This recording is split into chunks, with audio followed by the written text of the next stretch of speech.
act exactly like a modern fridge. To make a continuous cooling system, the refrigerator is a closed-loop process, and it works like this. There's our food in the middle of the fridge, like that. Bit of a deformed chicken there, and it radiates heat. And that heat is absorbed by an evaporator, which is the same process as the aerosol. When you spray an aerosol, it feels cold. That's because aerosols also use CFC-type chemicals, which actually suck in heat when they evaporate. As that heat goes in there, the evaporator feels very, very cold, and hot gas comes out of the evaporator round to a compressor, pushes all that stuff together, compresses all that gas, and pushes that round to a radiator, which is like this one on the back, where the heat radiates out and leaves it all condensed as cold liquid. The old cooling machine, the 1930s model, has got the radiator right on top there, like a big hat box, but this is at the back there. So there's a little symbol of the sun to show that all the heat's being radiated.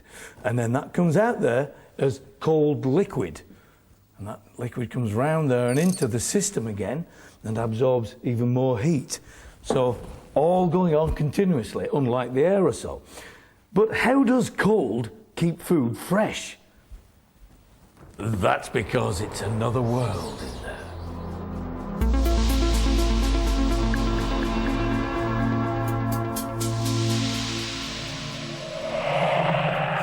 Inside your freezer is a world where everything happens very, very slowly. And just as the cold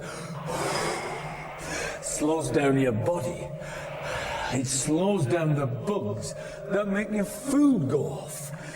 And really, inside your freezer is like an alien planet where time virtually stands still.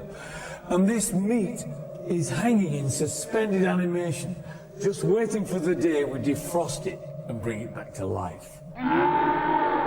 Well, almost. I like ice in the sun, I melt away. Whenever she comes, I melt away. I like ice in the sun. No one's invented a machine to reverse time like that, but we can shift time by freezing seasonal foods to eat all year round, until the fridge breaks.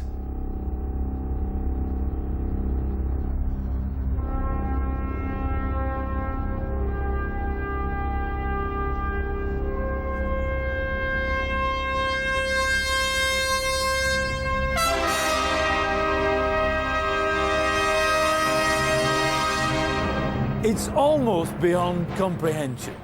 I'm here in Fridge City. I'm surrounded by piles and piles of fridges. And that's because it's cheaper to buy a new fridge than it is to fix an old one. And fridges come from all over Great Britain here to South Wales to be recycled because European law says that we have to get rid of those harmful CFCs that damage the ozone layer. It's balmy, really, isn't it? This plant recycles 4 fridges a minute. It's like an industrial roller coaster, but it's no fun for the fridges. First, the dangerous CFC refrigerant is sucked out, but the foam insulation contains more CFCs, so the whole cabinet is then pulled apart. The materials are separated out using high melting temperatures and very powerful magnets. It costs councils about £10 a fridge to dispose of them like this, and most of the materials can be reused. It takes the steel from 2,000 fridges to fill that skip in 2 days. And when you've got rid of all that steel, you've got lots of non-ferrous metal. That's aluminium and copper to you and me, and one or two other bits and pieces as well. And all that plastic foam that insulates the fridge is reduced to this fine powder. And right over here, the CFCs coming through this pipe from the recycling plant into these big canisters, and then it's all taken away and harmlessly burnt off. Now, this is a big, impressive plant, but recycling itself is not new. What I've got here is an average week's rubbish generated by a Victorian family. There's no plastic and no packaging. It's all vegetable matter and eggshells and a few old clothes and boots and bones and that sort of thing. But to show you how they recycled this, I need a little help. Anybody got a light? Give it your best shot. Incinerate! Incinerate! Ooh. Oh, a complete pile of dust. How efficient. I'd expect nothing less of a Dalek. Exterminate!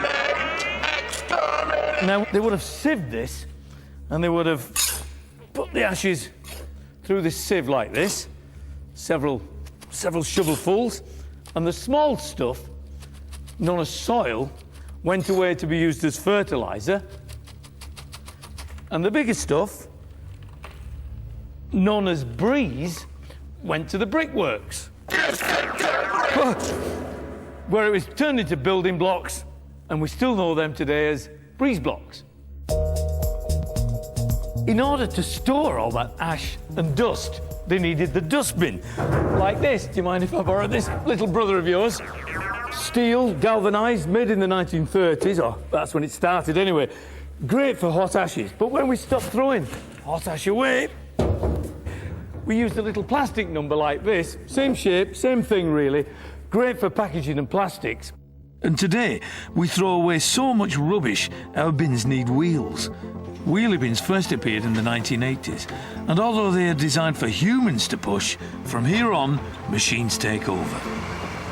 And as we dispose of rubbish at one end of the house, we bring in more stuff at the other. In this mechanised world, it can be stuff from all over the planet, as our whole life is efficiently containerised. The packaging we just so casually throw away is part of a massive global operation. Boxes within boxes, all coming to us in these big boxes, containers here, from all over the world. And it's a race against time, especially if we're dealing with foodstuffs. It's a big picture and one that I need to show you in a large format and not the little scraps of paper that I usually use. Stop right there! Hey, this will be fun. Hello, Chris. Can I borrow your truck for 1 minute? Carry on then. Let's see how all the international food we consume actually races to us before it has time to go off. Using the ingredients of a salad as the competitors, I'll show you all the ways they use to race to Britain, trying to be first to the customer. The race is on. We've got a little lettuce man here, and he's the first contestant. And he's off from Israel, of all places, the other end of the Mediterranean. And then he's joined by all his little chums leaping in the boxes and the crates, which go into even bigger crates. And these crates go into one of the massive freezer lorries, like the one I'm drawing on, that hurtle across Europe. It's joined by our friends tomatoes from Spain. Yes, some of that fruit and veg gets even quicker to our table by coming on a plane. And later on, down here, ships pop right into it. And as the marathon comes to a close, our little British veggie man joins in, because he's just down the street, really, isn't he? He might not have far to come, but he can still be pipped at the post because of his price. British veggie man might not be the first off the shelves. It's us, the consumers, that determine this whole process. It's us that decide which product leaves the shelves the fastest.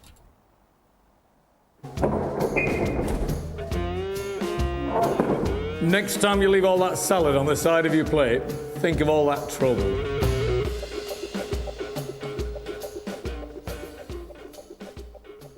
Once we get a product in the home, what we keep and how we store it says a lot about us. And there's one room in the house that gives the most away.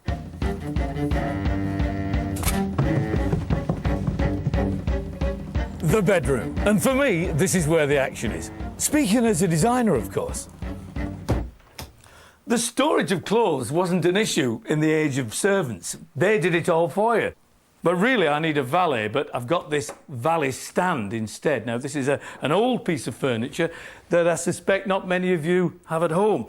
What it does is keep my exquisite tailoring nicely draped so all the shape is still there. I can put my trousers over there, put my cufflinks in there. What are those exactly? But what I suspect you've all really got is one of these hideous little creatures that breed and multiply and, well, it's a coat hanger, it's a wire one. It was in a lampshade factory in America that this little gizmo was born. And it was born because one of the employees decided that his employer didn't have anywhere to hang the coats. So I'm going to recreate the magic of that creative process. So I've not got something that'll cut this. It looks a bit thick. So Ian, have you got one of those belt-mounted all-purpose? Well, it's not quite the tool I had in mind, but I'll just put this down on the floor. Come down here. That's it.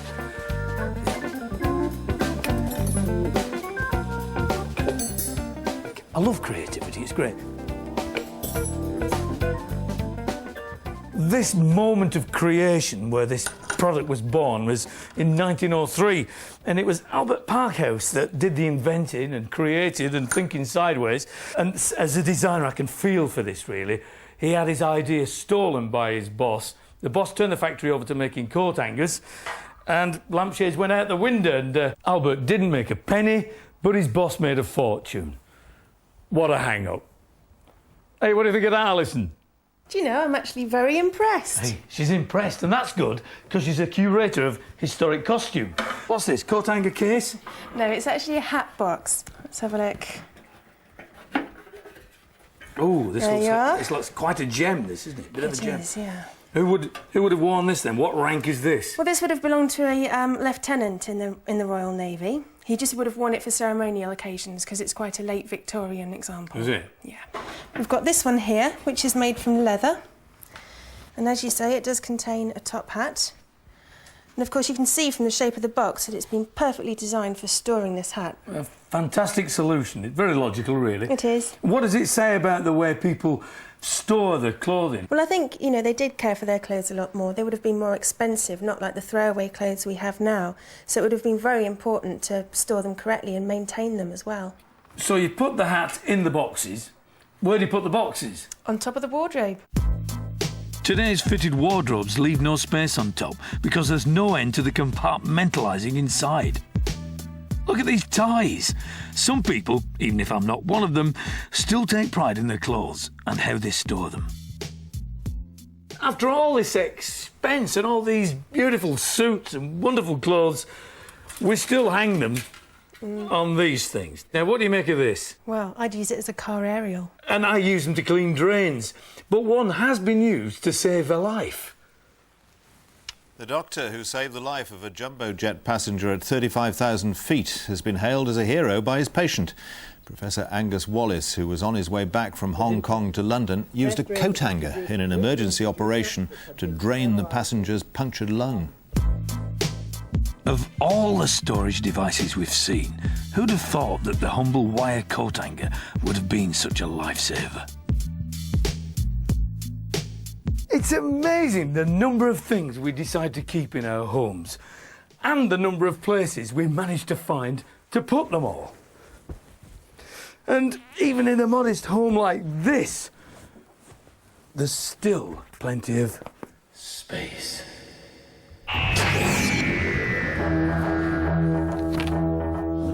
Who knows? Maybe in a parallel universe, every home is like this. At least it would save space on housing estates. See you another time.